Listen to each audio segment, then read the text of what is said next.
बोलिए सद्गुरुदेव भगवान की जय।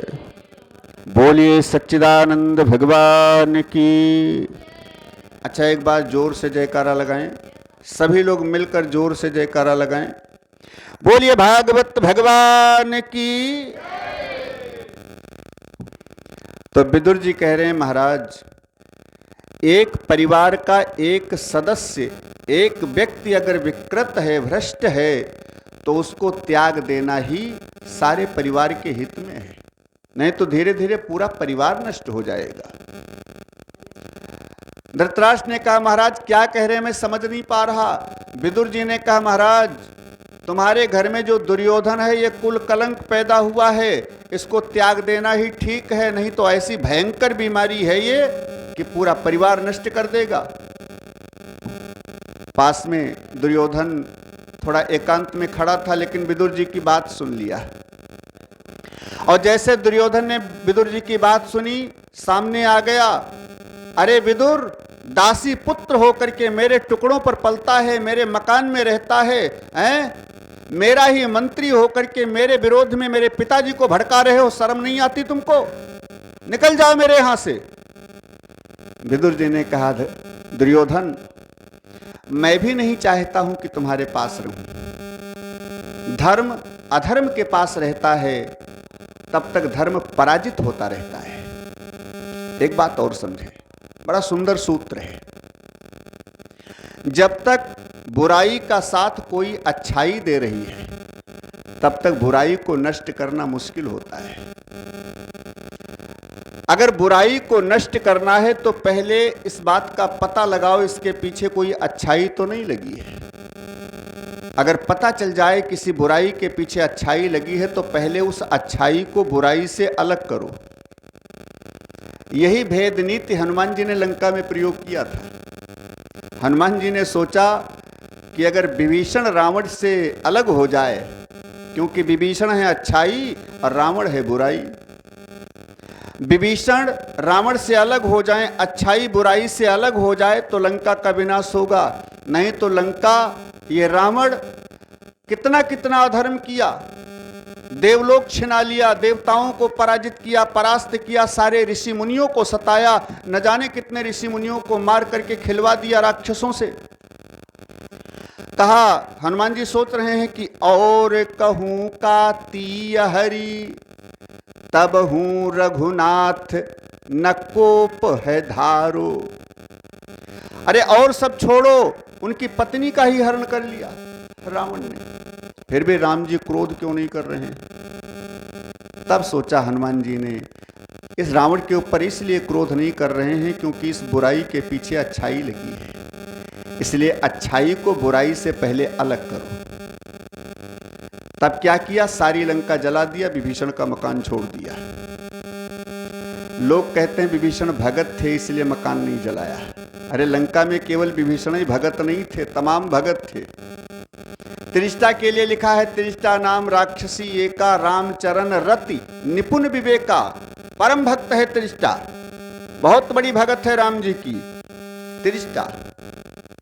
ऐसे अनेक भगत हैं लंका में विभीषण के पक्ष वाले, केवल विभीषण ही नहीं हैं। तो भगत की वजह से हनुमान जी ने विभीषण के मकान को नहीं छोड़ा, केवल अच्छाई बुराई के बीच में फूट डालने के लिए। और जब विभीषण का मकान छोड़ दिया, नहीं जलाया, सारी लंका जला दी, जारा नगरु निमिष यक माही, एक विभीषण को ग्रह नाही। केवल विभीषण का मकान बचा, फूट पड़ गई। रावण ने विभीषण को बुलाया दरबार में, तुम राम जी से मिले हो, तुम उन तपस्वियों से मिले हो। विभीषण ने कहा, प्रमाण दो भैया। कहा, ये प्रमाण क्या कम है, सारी लंका जल गई, तुम्हारा मकान बच गया, इसका मतलब तुम उनसे मिले हो?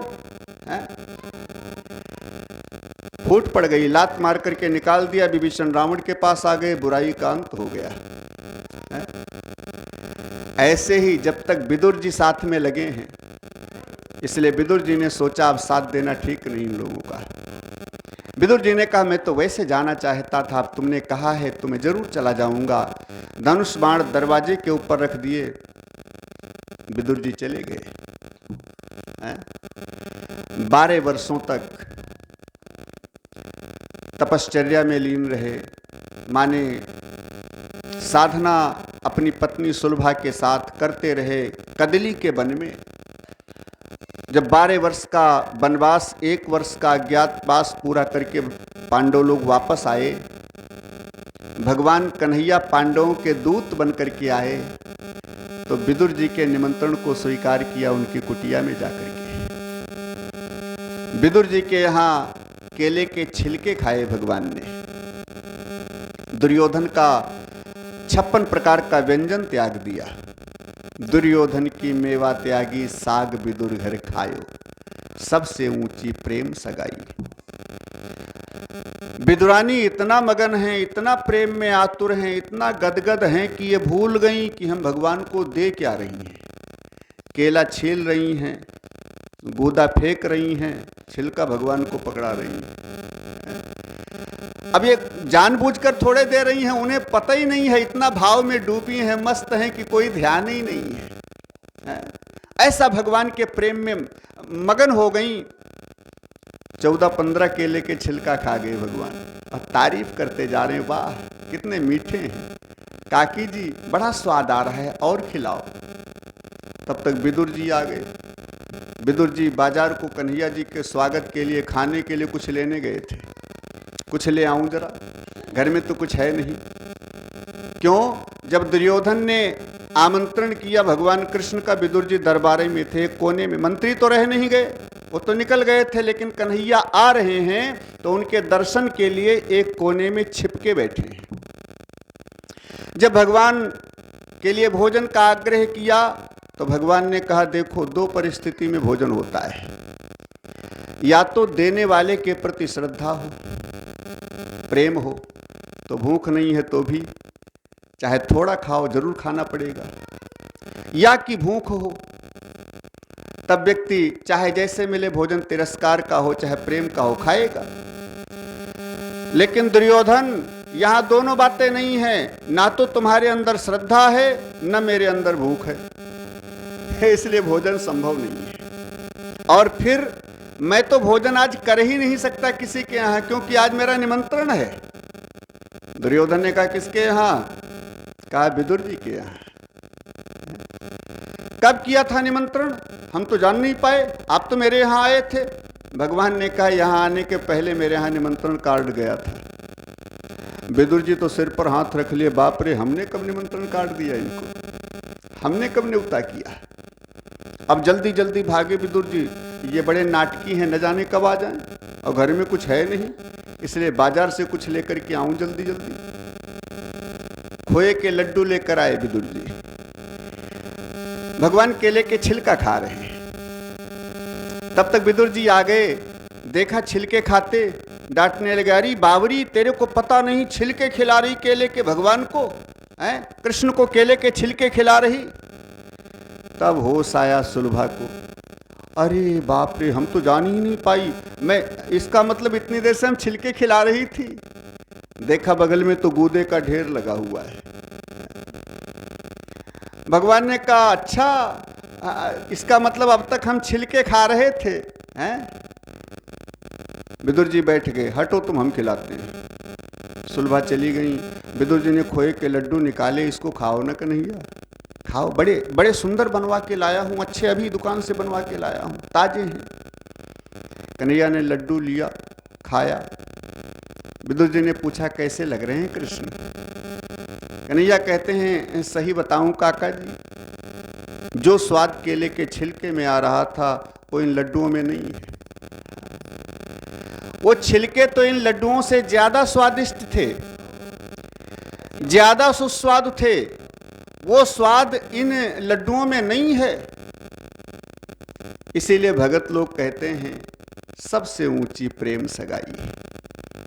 भगवान को प्रेम से जो भी पवाओ उसे पाते हैं, कुछ भी हो। क्यों? भगवान किसी वस्तु की अपेक्षा नहीं करते हैं। क्या नहीं है उनके पास? जो अनंत ब्रह्मांड के मालिक हैं, जो सबको सब कुछ देते हैं, उनके पास क्या नहीं है? हम उनको क्या खिला सकते हैं? उनको क्या दे सकते हैं? कितनी भी बढ़िया वस्तु हम दें उनको, लेकिन ऐसा नहीं कि कोई नवीन वस्तु दे रहे हैं। इसलिए भगवान कहते हैं हमको कोई कुछ नहीं खिला सकता, प्रेम से जो कुछ भी मेरे को समर्पित कर दे वही मेरे को प्रिय है। भाव का भूखा हूं मैं और भाव ही बस सार है। भाव से मुझको भजे तो भव से बेड़ा पार है।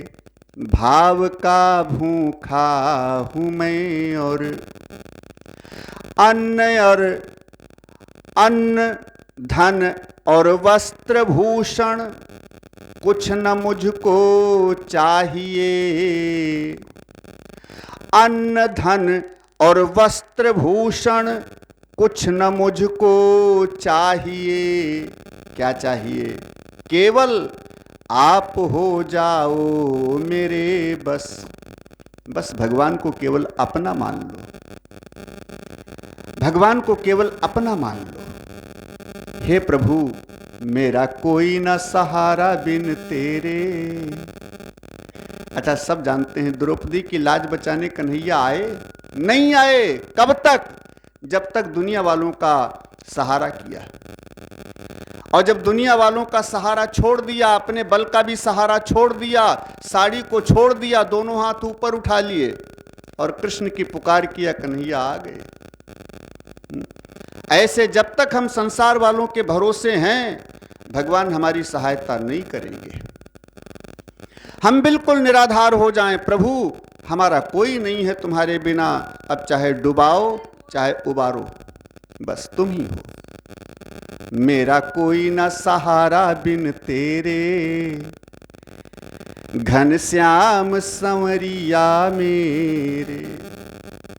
ऐसे अन्न धन और वस्त्र भूषण कुछ न मुझको चाहिए। बस आप हो जाओ मेरे बस, बस यही सत्कार है। भाव से मुझको भजे तो भव से बेड़ा पार है। भाव का भूखा हूँ मैं और भाव ही बस सार है। भाव ही बस सार है।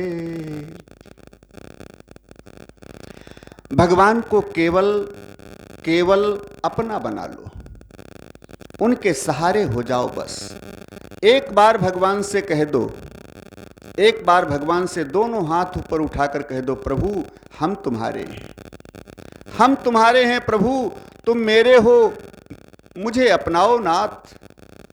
बस एक बार कह दो। अनन्यास चिंतयन्तो माम मे जनाः पर्युपास्ते तेषां नित्याभियुक्तानां योगक्षेमं वहाम्यहम्।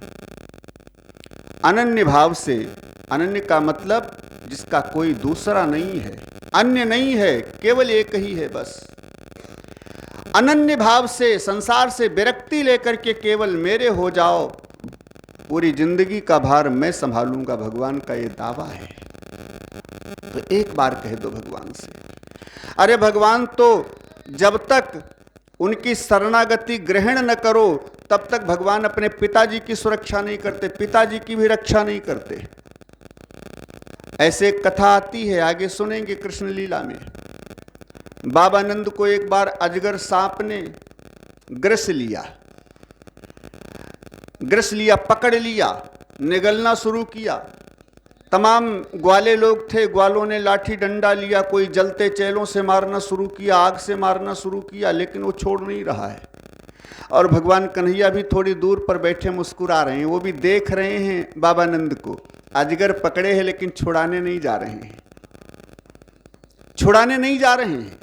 अब बाबा नंद ने देखा सब तो मेरे को बचा रहे हैं, लेकिन कन्हैया बैठा मुस्कुरा रहा है दूर, वो नहीं आ रहा है, क्या बात है मेरा बेटा। तब बाबा नंद ने कहा, अरे कृष्ण, वो कन्हैया, मैं तुम्हारी शरण हूं, मेरे को बचाओ। प्रपन्नम, जब प्रपन्नम कहा, मैं आपकी शरण में हूं प्रभु, तब भगवान आए, अजगर को चरण छुआए। अजगर से एक विद्याधर नाम का गंधर्व प्रकट हुआ है, जिसका नाम था सुदर्शन। कथा आती है आगे। भगवान ने फिर बाबा नंद को मुक्त किया अजगर के बंधन से। तो जब तक प्रपन्नम माने मैं तुम्हारी शरण में हूं, तुम्हारी शरणागति हूं, अनन्य भाव से जब तक बाबा नंद ने नहीं कहा, तब तक कन्हैया बचाने नहीं आए, तो हमारी तुम्हारी क्या विसात है। इसलिए एक बार तो कहना पड़ेगा मैं तुम्हारी शरण में हूं, और फिर उसे जीवन में अपने उतारना पड़ेगा। फिर दुनिया की शरण छोड़ दो, दुनिया के सहारे छोड़ दो, केवल उन्हीं का सहारा लो। ऐसे बड़ी सुंदर शिक्षा भागवत के अंदर है।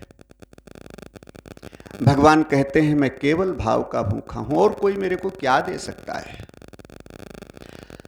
विदुर जी के लड्डू का स्वाद फीका लग रहा है कृष्ण को, केले का छिलका उस खोए के लड्डू से ज्यादा स्वादिष्ट लग रहा है कृष्ण को, क्योंकि उसमें प्रेम का रस भरा है और इसमें प्रेम का रस नहीं है। बस यही बात है।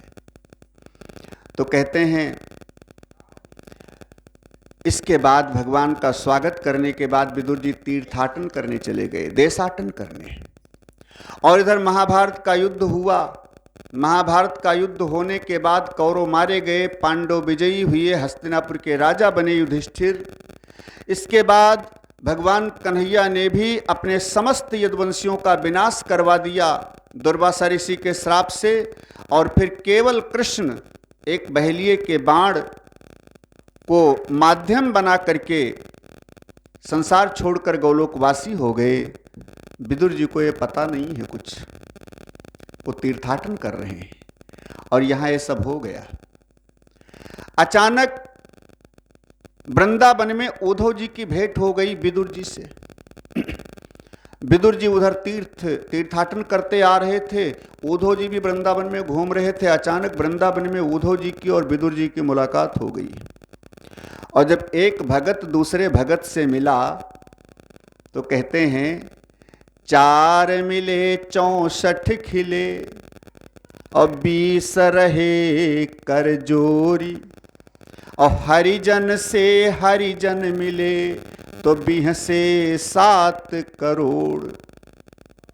4 मिले, 2 नेत्र उद्धव जी के, 2 विदुर जी के। 4 जब आपस में मिले तब 64 खिले। मारे प्रसन्नता के 32 निकल गई विदुर जी की और 32 निकल गई उद्धव जी की। 64 खिले, 20 रहे कर जोरी। अब 32 खिल गया। हाँ, और साहब सब ठीक है? अच्छा, अब 20 रहे कर जोर, 10 विदुर जी की उंगलियां और 10 उद्धव जी की। और हरिजन से हरिजन मिले। हरिजन माने भगवान के भगत। भगवान के भगत जब आपस में मिलते हैं तो 20 से 7 करोड़, 3.5 करोड़ रोए विदुर जी के, 3.5 करोड़ रोए उद्धव जी के। रोमांचित हो गए, पुलकायमान हो गए जब दोनों आपस में मिले, कंठगत हो गए, इतना गदगद हो गए, सब रोए, रोमांचित हो गए। इसके बाद उद्धव जी से हाल चाल पूछा।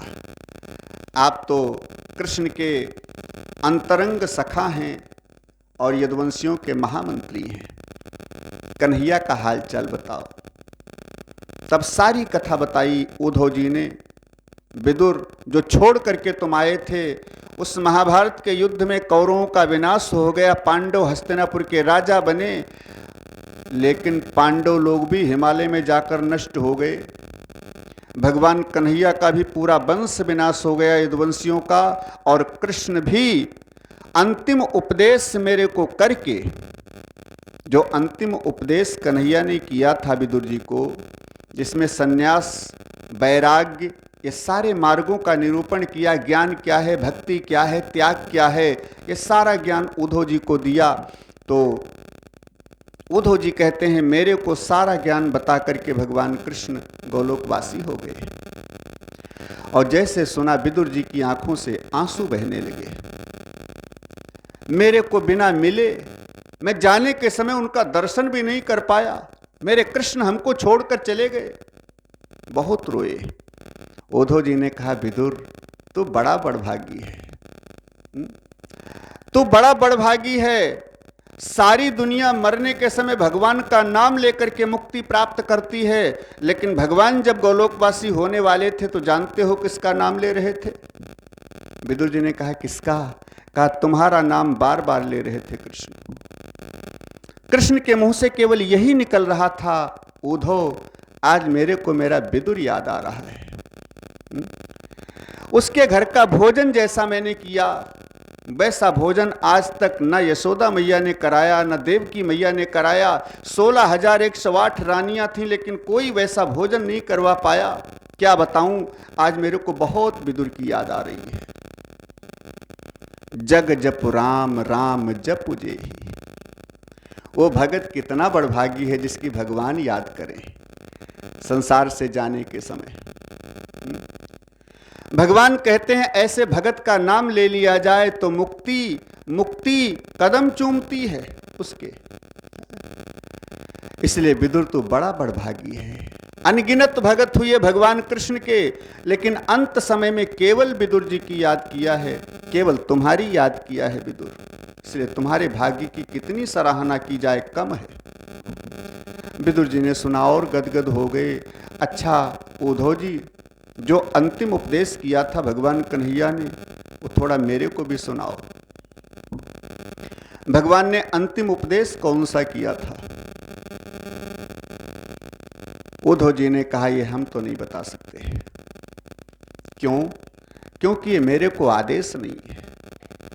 और फिर भगवान कृष्ण के विरह में हम इतना व्यथित हैं, इतना चिंतित हैं कि हम कुछ भी कहने की स्थिति में नहीं हैं, कुछ भी हम नहीं कह सकते।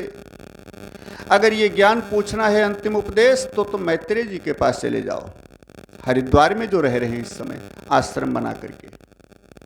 क्योंकि मैत्रेय जी भी वहां थे जब अंतिम उपदेश किया था भगवान कन्हैया ने। मैत्रेय जी भी वहां पर थे और ये मैत्रेय जी को भार सौंपा था भगवान ने कि मेरा विदुर अगर मिल जाए तो ये मेरा अंतिम उपदेश उसको जरूर सुनाना। इसलिए तुम मैत्रेय जी के पास जाओ। फिर उद्धव जी ने भगवान कृष्ण की बाल लीलाओं का वर्णन किया, भगवान के और चरित्रों का वर्णन किया। मथुरा की लीला, गोकुल की लीला, वृंदावन की लीला, द्वारिका की लीला, सारा वर्णन किया। अनेक लीलाओं का वर्णन किया जिसको सुन सुन करके विदुर जी गदगद होते हैं। फिर उद्धव जी से विदाई लेकर के विदुर जी मैत्रेय जी के पास चलते हैं हरिद्वार की ओर। भगवान कृष्ण के नाम का स्मरण करते हुए सब लोग थोड़ा बोलने का प्रयास करेंगे। सभी लोग बोलेंगे, श्री कृष्ण गोविंद हरे मुरारे, हे नाथ नारायण वासुदेवा। बोलो श्री कृष्ण, हे नाथ श्री कृष्ण गोविंद हरे मुरारे, हे नाथ नारायण वासुदेवा। बोलो श्री कृष्ण गोविंद, हे नाथ नारायण हे नाथ नारायण वासुदेवा।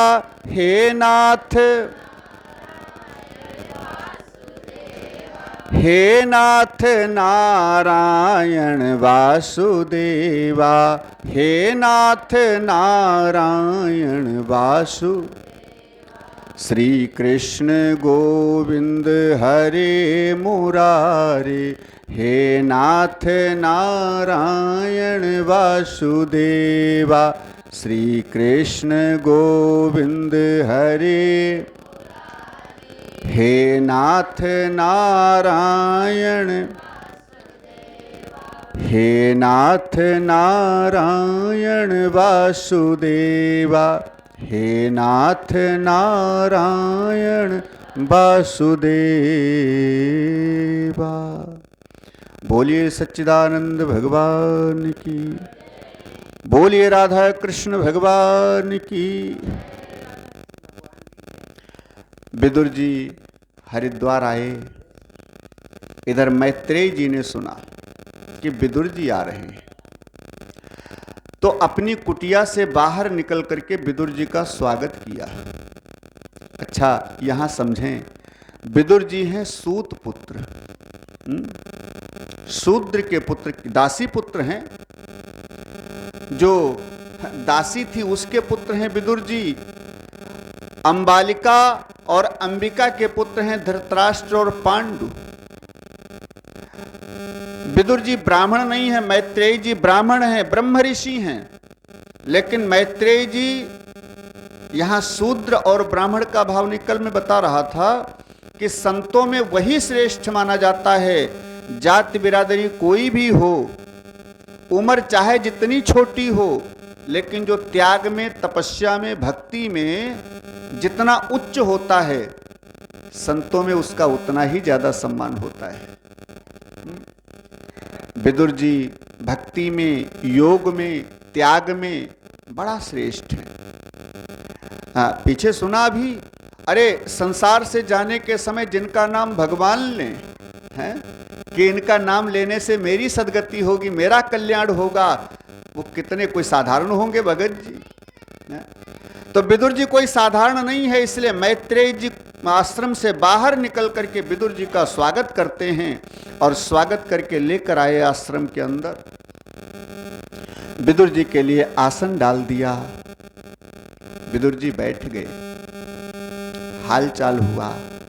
फिर विदुर जी ने कहा, प्रश्न किया मैत्रेयी जी से। यहां 3 प्रश्न किए हैं विदुर जी ने मैत्रेयी जी से। पहला प्रश्न किया है कि भगवान जन्म क्यों लेते हैं? भगवान अजन्मा है, अजन्मा का कभी जन्म नहीं होता, तो भगवान जन्म क्यों लेते हैं? अजन्मा का जन्म क्यों? अगर कह दिया जाए कि भगवान राक्षसों का विनाश करने के लिए आते हैं, तो जिनकी जरा सी भ्रकुटी तिरछी करने से महाप्रलय हो जाती है, सारा ब्रह्मांड नष्ट हो जाता है जरा सा भ्रकुटी तिरछी करने से। भ्रकुटी विलास जासु लय होई, सपन हूं संकट परई की सोई। जरा सा भ्रकुटी तिरछी करने से जिनके महाप्रलय हो जाती है, ऐसे परमात्मा को आना पड़ता है राक्षसों को मारने के लिए। अरे भगवान वहीं से जरा सा क्रोध करें, भ्रकुटी तिरछी करें कि यहां विनाश राक्षसों का, फिर आने की क्या जरूरत है? जन्म लेकर क्यों आए भगवान? इसलिए बताने का प्रयास करें। और जब ये प्रश्न किया तो मैत्रेयी जी कहते हैं, विदुर मैं ये जानता हूं कि तुम सब जानते हो, ऐसा नहीं है कि तुम अनभिज्ञ हो इसलिए मेरे से पूछ रहे हो। तुम सब जानते हो, लेकिन मेरे से क्यों पूछ रहे हो? क्योंकि ये बात संसार में प्रचलित होगी तो संसार वाले भी सुन करके कुछ मार्ग का अनुसरण करेंगे, कुछ उनको भी जानकारी होगी परमात्मा के बारे में। देखो विदुर, भगवान आते हैं जन्म लेकर के, अवतार लेकर के, लेकिन भगवान राक्षसों को मारने के निमित्त नहीं आते हैं। भगवान तो केवल भक्तों के लिए आते हैं, केवल भक्तों के लिए। भक्तों ने मोहे नाना भांति नचायो, तज लोक लाज में नहीं काज, तज लोक लाज में नहीं काज, बैकुंठ की सुधि बिसरायो। भक्तों ने मोहे नाना भांति नचायो, नामदेव ने बुलायो वा को छपर छवायो। किन किन भक्तों का कौन कौन सा काम किया, बड़ा सुंदर वर्णन है। तो भगवान तो भक्तों के इशारे पर नाचते हैं, भगवान का कोई स्वरूप नहीं है। अभी सुन रहे थे पीछे, स्वयंभू मनु के सामने भगवान नहीं आए, आकाशवाणी किया मांग लो। स्वयंभू मनु ने कहा कौन हो तुम? कहा जिनका तुमने ध्यान किया है, जिनका तप कर रहे हो इतने दिन से, मैं वही हूं, तो सामने आओ। भगवान ने कहा सामने नहीं आ सकता। क्यों? क्योंकि हम निराकार हैं, हमारा कोई आकार नहीं है। तो हम किस रूप में तुम्हारे सामने आ जाएं? अरे सामने तो तभी आया जा सकता है जब कोई आकार बन जाए, और शरीर हमारा कोई है नहीं, हम निराकार हैं, फिर किस रूप में सामने आ जाएं? स्वयंभू मनु ने कहा इसका मतलब जो ग्रंथों में शास्त्रों में लिखा है कि भगवान भक्तों के लिए आए, उनको दर्शन दिया, उनको दर्शन दिया, उनको दर्शन दिया, ये गलत बात है क्या? भगवान ने कहा गलत नहीं, सही है, दर्शन दिया। अरे तो मेरे सामने क्यों नहीं आते? भगवान ने कहा जिन भक्तों को मैंने दर्शन दिया उन भक्तों ने मेरे स्वरूप को बनाया था। अपने मन के अंदर भाव रूपी कैमरे से मेरे आकार को बना करके कैद किया, और जो आकार उन्होंने बना दिया उसी आकार में हम आकर के प्रकट हो गए सामने, क्योंकि मेरा स्वतंत्र कोई आकार नहीं है। जो आकार भगत बना करके उस आकार का चिंतन करता है, मैं उसी आकार में आकर के प्रकट हो जाता हूं। चाहे शिव जी के रूप में ध्यान करो तो शिव जी बन जाता हूं, राम जी के रूप में ध्यान करो तो राम जी बन जाता हूं, कन्हैया जी के रूप में ध्यान करो तो कन्हैया जी बन जाता हूं, किसी महापुरुष संत के रूप में ध्यान करो तो मैं वही बन जाता हूं, हैं? केवल पेड़ को ही भगवान मानने लगो तो वही बन जाता हूं, हैं? किसी मंदिर में विशेष आस्था करके मानना शुरू कर दो तो वहीं से प्रकट हो जाता हूं, उसी रूप में जैसी वो मूर्ति की आकृति होती है। जैसे मीराबाई के लिए भगवान प्रकट हो गए, मीराबाई उन्हीं में समाहित हो गई। ऐसे भगवान कहते हैं आकृति भगत बनाते हैं, बन मैं जाता हूं, मेरी स्वतंत्र कोई आकृति नहीं है। इसलिए पहले मेरे स्वरूप को बनाओ तुम। किस स्वरूप में तुम्हारे सामने आऊं, कौन से रूप में तुम्हारे सामने आऊं? तब स्वयंभू मनु ने कहा जो स्वरूप बस शिव मन माही। जिस स्वरूप का भगवान शंकर ध्यान करते हैं दिन रात, जिस स्वरूप के ध्यान में कागभूषुंडी जी मगन रहते हैं, दिन रात कथा करते रहते हैं, उसी स्वरूप में मेरे सामने आओ। और ये ध्यान करते हैं राम जी के बाल स्वरूप का, बाल स्वरूप का। कहा उसी स्वरूप में मेरे सामने आओ। तो भगवान राम जी बनकर के सामने आ गए। लेकिन भावना ये थी बाल रूप में आओ, जो शंकर जी ध्यान करते हैं दिन रात, लेकिन भगवान आए युवा बनकर के, किशोर बनकर के आए सामने, बाल रूप बनकर नहीं आए। क्यों? बाल रूप बनकर के आते तो स्वयंभू मनु जो मांगना चाहते थे वो मांग नहीं पाते। मन में भावना उठती इस बच्चे से क्या मांगू, ये बच्चा क्या दे सकता है? क्योंकि पहली बार कोई मिलता है तो उसकी प्रतिभा, उसकी महानता जल्दी समझ में नहीं आती है। इसलिए प्रतिभा महानता मेरी जानते नहीं हैं, तो हम युवा बन करके जाएं ताकि मांगने में संकोच न करें। फिर भी स्वयंभू मनु ने संकोच किया, संकोच करके कहते हैं मांगहूं तुम ही समान सुत, तुम्हारे समान चाहता हूं। तो ऐसे संकोच किया। तो कहते हैं भगवान का कोई स्वतंत्र स्वरूप नहीं होता है, भगत लोग उस स्वरूप को बनाते हैं, बन जाते हैं भगवान। और भगत जैसा स्वरूप बनाते हैं, आकृति बनाते हैं, उसी स्वरूप में भगवान आकर के प्रकट हो जाते हैं, प्रकट हो जाते हैं। भय प्रकट कृपाला दीन दयाला कौशल्या हितकारी, उसी स्वरूप में भगवान प्रकट हो जाते हैं, माने संसार की दृष्टि में जन्म ले लेते हैं। ऐसे तो भगवान क्यों आते हैं? भक्तों के लिए आते हैं। अब जब भक्तों के लिए भगवान आते हैं संसार में, तो केवल भक्तों का ही काम नहीं करते हैं। जैसे इसको ऐसे समझें, आपका कोई खास मित्र है, बड़ा घनिष्ठ मित्र है, वो मित्र आपका पढ़ाई लिखाई किया तुम्हारे साथ में, बहुत दिन तक पढ़ लिख करके सहपाठी बन करके रहा, घनिष्ठ मित्रता हो गई। लेकिन वो मेरा मित्र कुछ भाग्य तेज थी तो ऐसी सर्विस मिल गई उसको, ऊंची सर्विस मिल गई, तो विदेश में जाकर के नौकरी करने लगा, विदेश में सर्विस मिल गई। अब वो विदेश में रह रहा है, हम यहीं रह रहे हैं। मेरे यहाँ कोई फंक्शन हुआ, किसी बच्चे का विवाह हुआ या बच्ची का विवाह हुआ, तो मैंने सोचा मेरा घनिष्ठ मित्र है, विदेश में रह रहा, तो क्या हुआ, बुलाना चाहिए उसको, निमंत्रण देना चाहिए। तो मैंने टेलीफोन मिलाया, भैया तुम हमारे बचपन के मित्र हो, बहुत मन लगा है, इसी बहाने आ जाओ, थोड़ा मुलाकात हो जाए, हमारे यहाँ ऐसा ऐसा मांगलिक कार्य है, थोड़ा इस फंक्शन में तुम भी आ जाओ। मित्र ने अनभिज्ञता दिखाई, देखो मित्र मेरा भी मन करता है आने के लिए, मैं आ तो जरूर जाता, लेकिन नौकरी के सर्विस के चक्कर में ऐसा उलझा हुआ हूँ, 1 सेकंड की फुर्सत नहीं है, इसलिए भैया मेरी तरफ से लाख लाख बधाई, मैं नहीं आ सकता है इस समय, है मैं अभी नहीं आ सकता। चलो ठीक है भाई।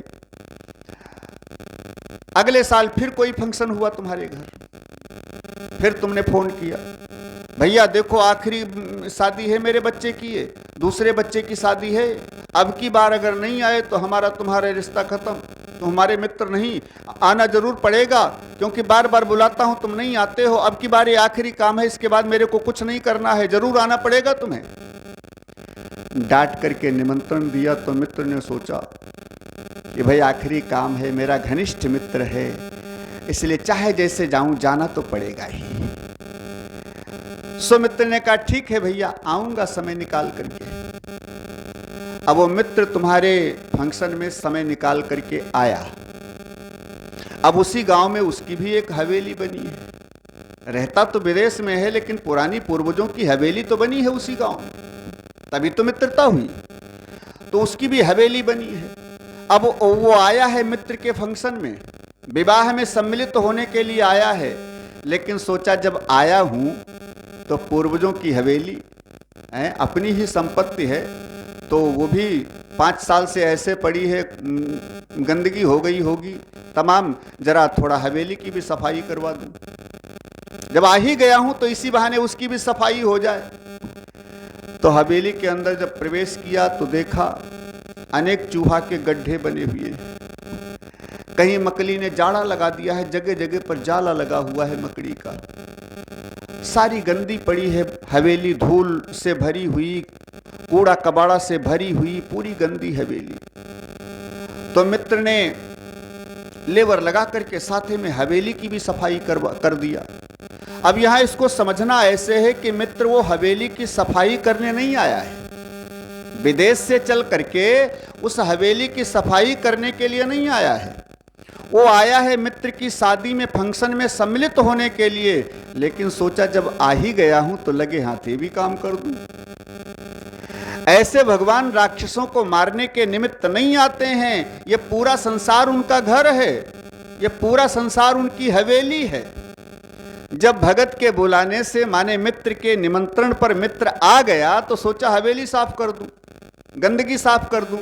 ऐसे ही भगत के बुलाने पर जब भगवान आ गए, उनके प्रेम में जब भगवान आ गए तो सोचा ये जो मेरी हवेली है पूरा संसार, इसमें जगह जगह पर बहुत कूड़ा हो गया है, अनेक राक्षस हो गए, बहुत कूड़ा कबाड़ा हो गया, थोड़ा कूड़ा कबाड़ा भी साफ कर दूं, इस हवेली की भी सफाई कर दूं थोड़ा। तो भगवान इसी बहाने इस कूड़ा करकट को साफ करने के निमित्त राक्षसों का विनाश कर देते हैं और धर्म की स्थापना करते हैं, अधर्म का विनाश करते हैं। लेकिन भगवान केवल राक्षसों को मारने के लिए आते हैं ऐसा नहीं है। कहते हैं विप्रधेनु सुर संत हित लीन मनुज अवतार, उस पर भी निज इच्छा निर्मित तनु माया गुण गोपार। निज इच्छा निर्मित तनु, अपनी इच्छा से कौन से शरीर का निर्माण करते हैं? जिस शरीर का निर्माण हो चुका है भगत के हृदय में है, उस शरीर का भगवान अपनी इच्छा से स्वयं अपना शरीर बनाते हैं, अपना शरीर निर्माण करते हैं। ब्रह्मा जी की सृष्टि में नहीं है कि ब्रह्मा जी इनको बनाते हैं, ब्रह्मा जी की सृष्टि में नहीं है। यही तो नरसिंह भगवान ने हिरण्यकश्यप से कहा था।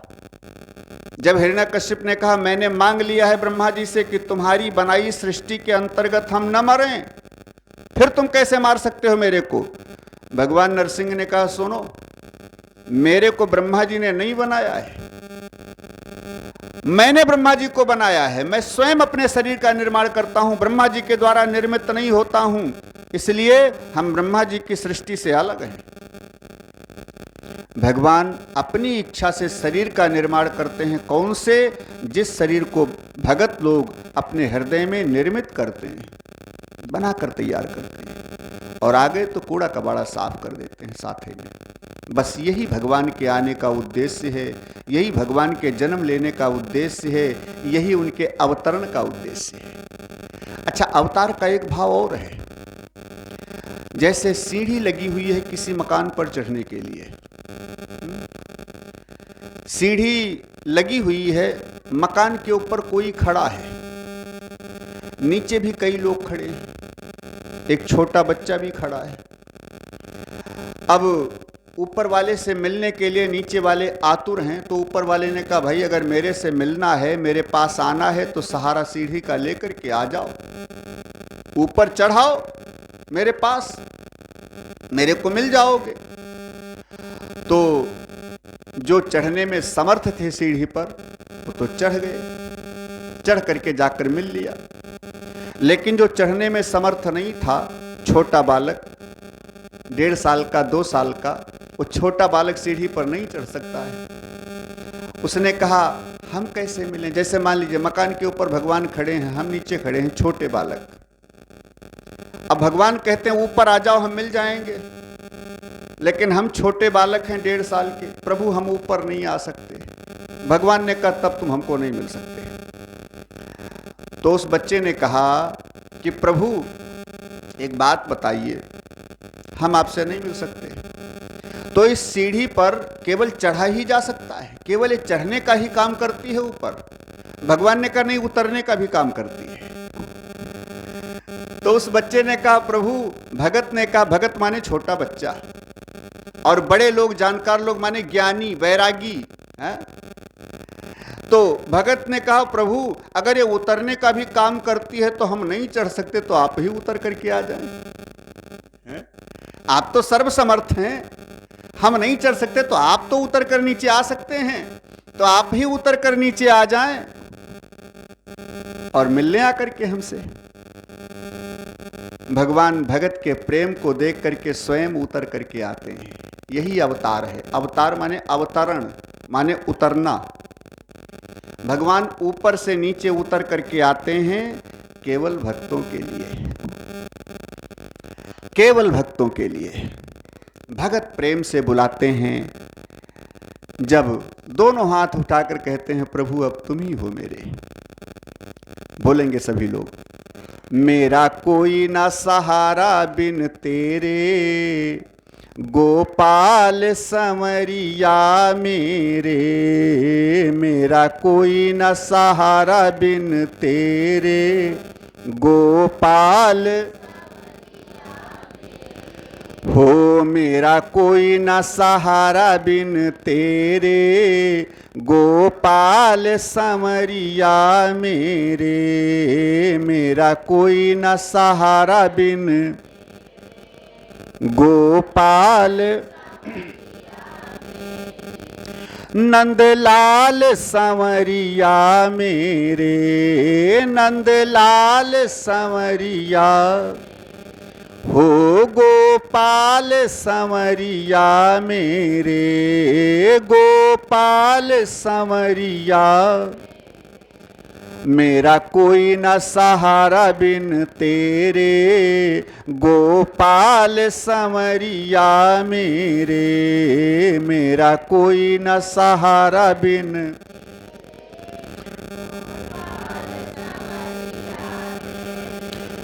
मेरा कोई न सहारा बिन तेरे, गोपाल समरिया मेरे, मेरा कोई न सहारा बिन।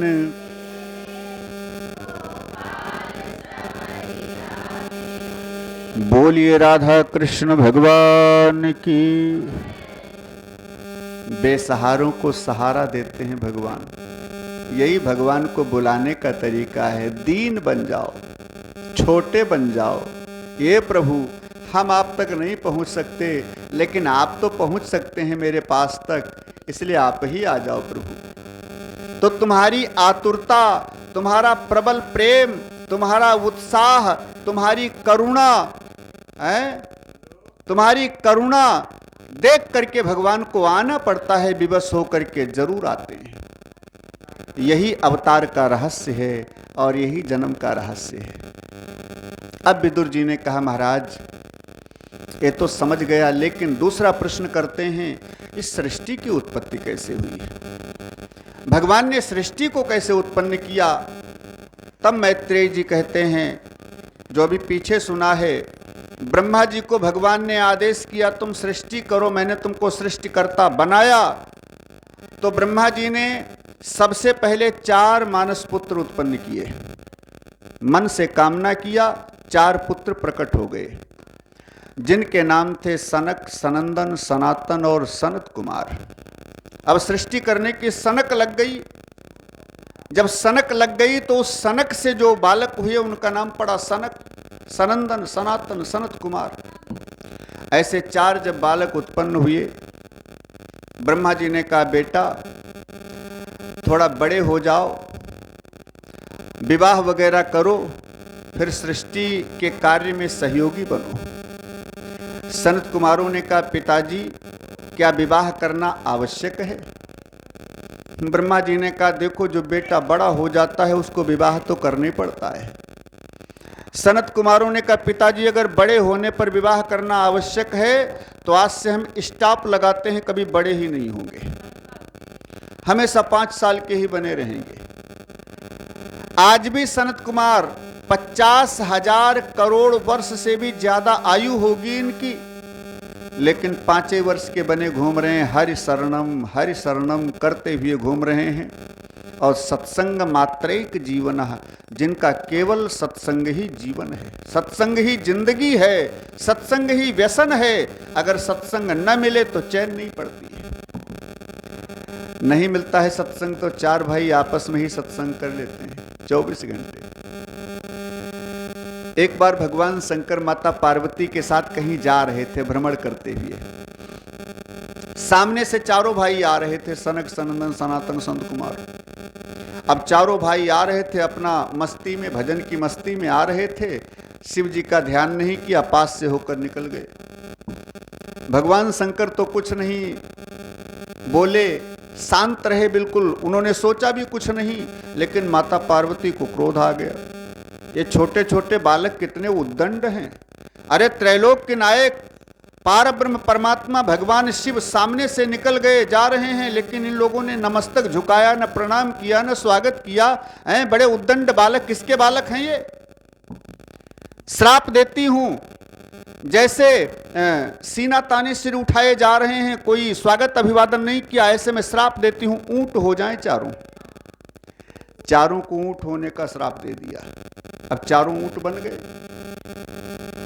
जब भगवान शंकर कैलाश पर्वत के ऊपर आए, पार्वती से कहा देवी तुमने बड़ा गलत किया है आज। क्या गलत किया नाथ? अरे जिनको तुम श्राप देकर आई हो जानती हो कौन है?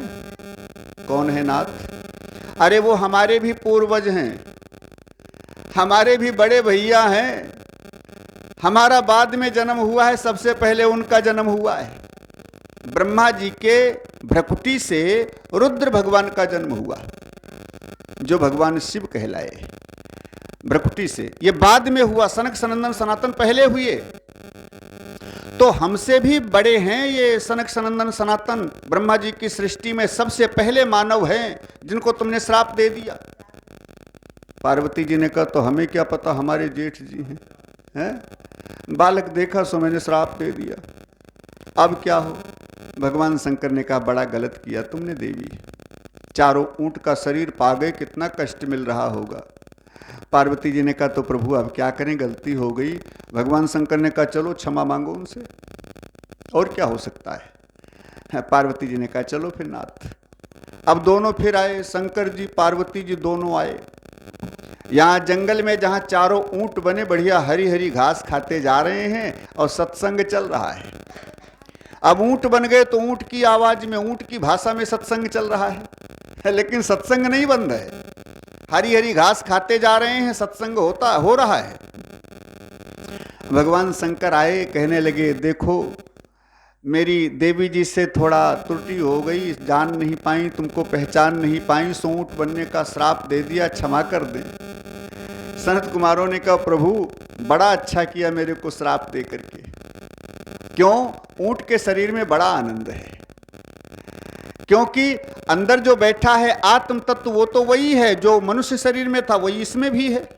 वो थोड़े बदला है, बदला तो केवल ये मकान है, ड्रेस बदल गई है बस, लेकिन इस ड्रेस में बड़ा आनंद है महाराज। क्या आनंद है? प्रभु जब मनुष्य शरीर में था तो नहाने धोने का चक्कर था, पवित्र रहने का चक्कर था, इसमें नहाने धोने का कोई चक्कर नहीं है। खाते रहो, अपना सत्संग चल रहा है, क्या दिक्कत है? हरी हरी घास खा रहा हूं, प्रेम से भजन चल रहा है, सत्संग चल रहा है महाराज, इसलिए बड़ा आनंद है, हम लोगों को ऐसे रहने दो। शंकर जी ने कहा नहीं, मेरी देवी जी को क्षमा करें नाथ। ये सनत कुमार हैं, परमात्मा के प्रथम अवतार हैं, कोई साधारण थोड़े हैं। ये लीला थोड़ा किया संसार को शिक्षा देने के लिए, इनमें कोई परिवर्तन नहीं आ सकता। सो भगवान शिव की इच्छा हुई, सनत कुमार अपने असली वेश में आ गए, चारों भाई प्रकट हो गए असली वेश में, ऊंट का शरीर गायब। सुखदेव जी कहते हैं ऐसे महान संत सनत कुमार, ये चारों पुत्र कहने लगे आज से हम स्टॉप करते हैं, 5 वर्ष से ज्यादा के होंगे ही नहीं।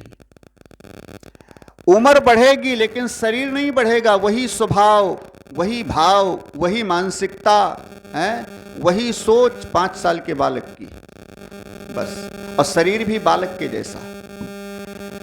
और हरि शरणम करते चले गए, वहां से तपस्या में लीन हो गए। ब्रह्मा जी ने देखा इनसे भी सृष्टि का कार्य नहीं हुआ, सो बाद में 10 ऋषियों को उत्पन्न किया। ये भी मन के संकल्प से उत्पन्न हुए मानसिक पुत्र 10 ऋषि, मरीच, अत्रि, अंगिरा, पुलह, पुलस्त्य, ऋभु, क्रभु, वशिष्ठ, नारद जी इत्यादि 10 पुत्रों को उत्पन्न किया, जिसमें नारद जी सबसे छोटे हैं। दक्ष प्रजापति जो अंगूठे के नाखून से हुए, ये नारद जी गोदी से हुए, ऐसे 10 मानस पुत्रों को उत्पन्न किया। लेकिन ये 10 मानस पुत्र जन्म से ही ऋषि बन गए, इनसे सृष्टि का कार्य नहीं हो सकता है। ऐसा सोच करके ब्रह्मा जी ने मैथुनी सृष्टि को प्रकट करने का विचार किया, जिसमें सबसे पहले कामदेव को उत्पन्न किया। इसके बाद दाहिने अंग से स्वयंभू मनु नाम के पुरुष को, बाएं अंग से शत्रुपा नाम की कन्या, दोनों का विवाह कर दिया, अयोध्या का राजा बना दिया। लेकिन स्वयंभू मनु जब आए तो यहाँ पृथ्वी तो है नहीं। ब्रह्मा जी से जाकर शिकायत किया महाराज सृष्टि कहाँ करें, पृथ्वी तो है नहीं। ब्रह्मा जी ने भगवान नारायण का ध्यान किया। जब नारायण का ध्यान किया तो ब्रह्मा जी को एक छींक आई, और उस छींक के माध्यम से नाक के द्वारा, नाक के मार्ग से एक सूकर नीचे गिरा, प्रकट हुआ छोटा सा। और जैसे नाक के बाहर निकला वो सूकर, बाहर गिरते गिरते भूधराकार शरीर का, पर्वताकार शरीर का वो हो गया, माने 12 भगवान का प्राकट्य हो गया। बोलिए 12 भगवान की। सूकर भगवान के रूप में भगवान नारायण का अवतार हुआ।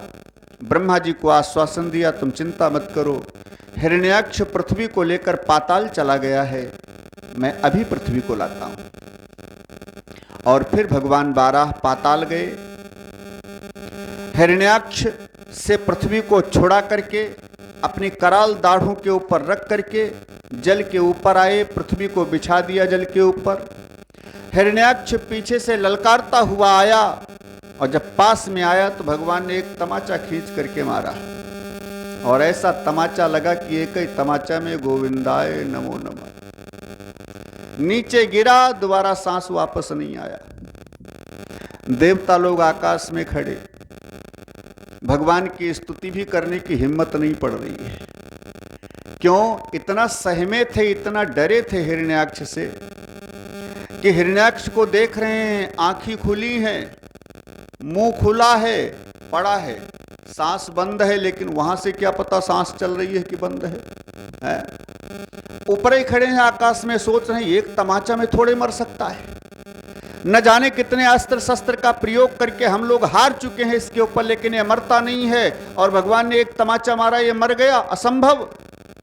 हो सकता है मूर्छित हुआ हो और हम भगवान की स्तुति करने जाएं तब तक ये जाग पड़े, फिर हम लोगों को परेशान करे। इसलिए देवता सहमे हुए, डरे हुए। लेकिन बहुत देर हो गई, जब हिरण्याक्ष नहीं उठा तो धीरे धीरे देवता लोग डर करके आने लगे पास में, और फिर एक एक करके सभी भगवान नारायण की 12 भगवान की स्तुति करते हैं भाव से, प्रेम से। देवता, गंधर्व, नाग, विद्याधर, ऋषि मुनि सब अलग अलग स्तुति करते हैं 12 भगवान की। बोलिए 12 भगवान की। और 12 भगवान सबको दिव्य दर्शन दे करके, सबको आशीर्वाद दे करके वहां से अंतर ध्यान हो गए। स्वयंभू मनु शत्रुपा को साथ में लेकर के अयोध्या के राजा बने। इन्होंने शत्रुपा के संयोग से 5 संतानों को जन्म दिया, 5 संतानों को प्रकट किया, जिनमें 2 पुत्र हैं और 3 कन्याएं हैं। उत्तानपाद और प्रियव्रत ये 2 पुत्र हैं। आकुति, देवहूति और प्रसूति ये 3 कन्याएं हैं, जिनमें देवहूति का विवाह कर्दम ऋषि के साथ हुआ। माता आकुति का विवाह रुचि प्रजापति से हुआ और प्रसूति का विवाह दक्ष प्रजापति से हुआ। अब देवहूति का कर्दम जी से विवाह हुआ, जिनसे 9 कन्याएं हुई देवहूति से, और 10वें पुत्र के रूप में भगवान ने अवतार लिया, जिनका नाम पड़ा कपिल भगवान। ये कपिल भगवान का प्राकट्य, कपिल और देवहूति संवाद, कर्दम जी की कथा रात्रि में आप लोग सुनेंगे। बड़ा भावुक प्रसंग है, बड़ा दिव्य प्रसंग है, आप सब लोग रात्रि में सुनेंगे। इस समय सुने, जब 12 को भगवान ने मारा तो परीक्षित जी ने एक प्रश्न किया सुखदेव जी से। इधर मैत्रेय जी से विदुर जी प्रश्न कर रहे हैं, महाराज 12 भगवान ने हिरण्याक्ष को मार दिया, लेकिन ये हिरण्याक्ष था कौन? हिरण्याक्ष था कौन?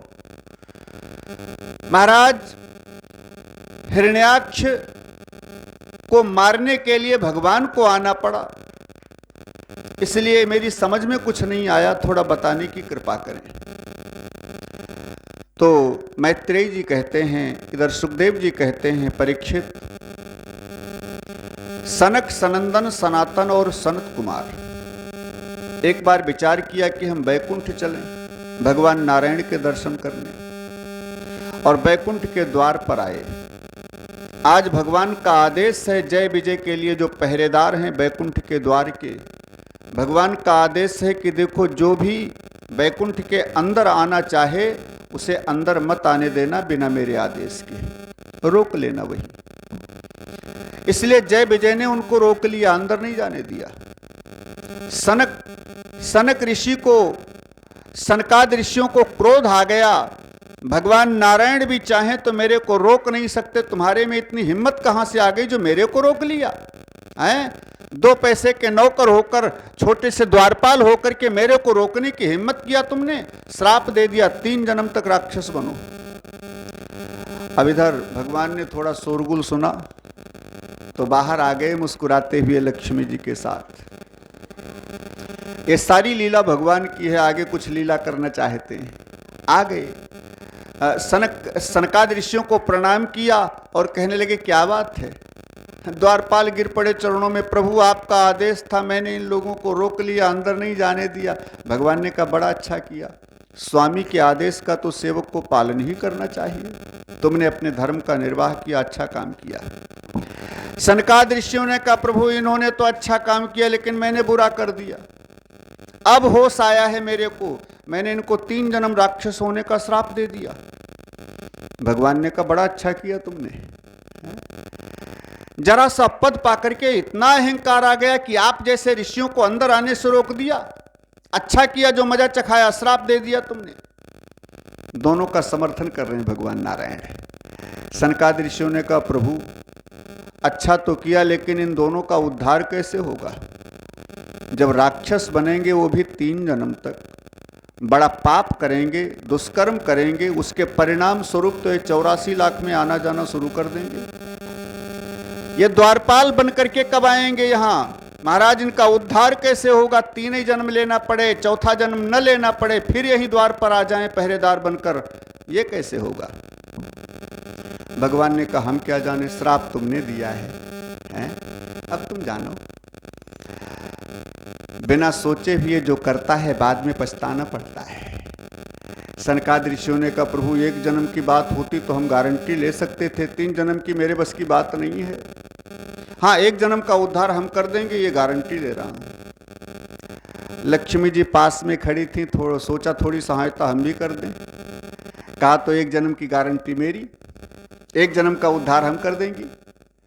भगवान ने सोचा चलो भाई 1 ही बचा है तो तीसरे की गारंटी मैं ले रहा हूं, तीसरे जन्म का उद्धार मैं कर दूंगा।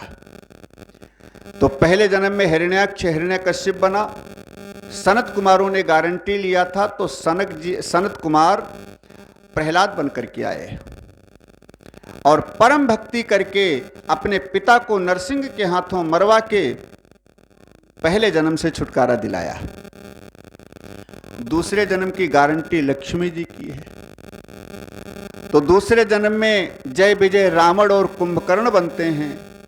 गारंटी लक्ष्मी जी की है, तो लक्ष्मी जी सीता जी बन करके आई और लंका जा करके रावण के पूरे वंश का विनाश करवा के दूसरे जन्म का कल्याण किया। तीसरे जन्म की गारंटी भगवान नारायण ने किया था। तीसरे जन्म में शिशुपाल और दंत वक्र बना, तो भगवान कन्हैया बन करके आए। इस जन्म में कोई सहयोग नहीं, क्योंकि गारंटी केवल नारायण की है। इसलिए भगवान ने शिशुपाल की 100 गालियां खा करके उसे मारा, मुक्ति दिया, और दंत वक्र को युद्ध भूमि में मार करके परास्त करके उसको मुक्ति दिया, दोनों का उद्धार किया। वही कह रहे हैं मैत्रेय जी, इधर सुखदेव जी कहते हैं परीक्षित भगवान ने तीनों जन्मों का उद्धार किया, लेकिन वही जय और विजय हिरण्याक्ष और हिरण्यकश्यप बने हैं। हिरण्याक्ष छोटा भाई, बड़ा भाई है, हिरण्यकश्यप छोटा भाई है।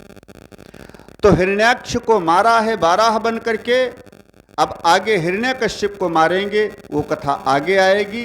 हिरण्याक्ष को भगवान ने पहले जन्म की मुक्ति देने के उद्देश्य से 12 बन करके मारा और पहले जन्म की मुक्ति दिया। बोलिए सच्चिदानंद भगवान की, 12 भगवान की। ऐसे भगवान के अवतार प्रारंभ होते हैं होना, और आगे बड़ी विचित्र कथाएं आप सब लोग सुनेंगे। इसके आगे रात्रि में 7 बजे से आप सब लोग कथा को सुनेंगे। ठीक समय से आकर के पूर्ण कथा को सुनने का प्रयास करें और